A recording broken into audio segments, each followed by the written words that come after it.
সকাল 10:40 এরকম সময় হবে। ঝাড়গ্রাম কলেজ রোডের চা দোকানে চা পানে ব্যস্ত ঝাড়গ্রাম পৌরসভার কাউন্সিলর গৌরাঙ্গ প্রধান। তৃণমূল কংগ্রেস যখন গঠন হয়, যে কয়েকজনের হাত দিয়ে প্রথম তৃণমূল কংগ্রেস গঠিত হয় তাদের একজন হলেন গৌরা প্রধান।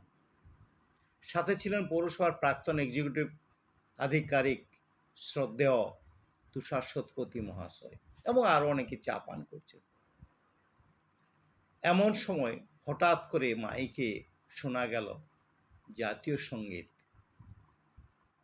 যারা আমরা ওখানে আড্ডা মারি, আমরা অভ্যস্ত ছিলাম, শুনতে শুনতে নিজেদেরকে খুব লজ্জা লাগে, লজ্জিত মনে করি যে জাতীয় সঙ্গীত প্রত্যেক দিন মাইকে বাজতে থাকে। ইচ্ছাকৃতভাবে এক জায়গা থেকে প্রত্যেক দিন জাতীয় সঙ্গীতকে অবমাননা করা, আমরা প্রতিবাদ করতে পারিনি, মেনে নিচ্ছি, স্বীকার করে নিচ্ছি। কিন্তু দেখলাম গৌরা প্রধান, শ্রদ্ধেয় গৌরাঙ্গ প্রধান অন্য ধাতের মানুষ।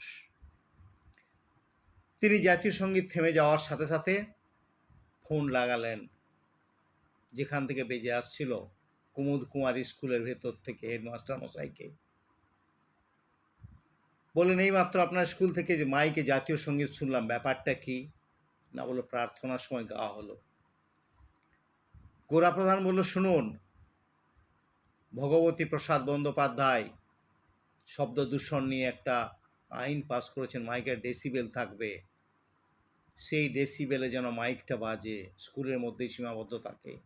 কারণ স্কুল একটা সাইলেন্ট জোনে এতজন মাইক ব্যবহার হতে পারে না। আর জাতীয় সঙ্গীতকে এইভাবে যত জোরে কোনোদিনও বাজানো যায় না, কারণ সেই মুহূর্তে অনেক পথ চলতি মানুষ, পথের মানুষ, রাস্তার মানুষ নানা মুহূর্তে থাকে, তাতে জাতীয় সঙ্গীতের অবমাননা করা হয়। ভালো লাগলো, নিজেকে ভীষণ ভালো লাগলো। অন্তত শহরে সবাই মেরুদণ্ডহীন নয়। দেখলাম গোরা প্রধানের মেরুদণ্ডটা অনেক বেশি শক্ত, ইস্পাতের মতো। তিনি প্রতিবাদ করলেন যে এইভাবে জাতীয় সঙ্গীত গাওয়া যায় না।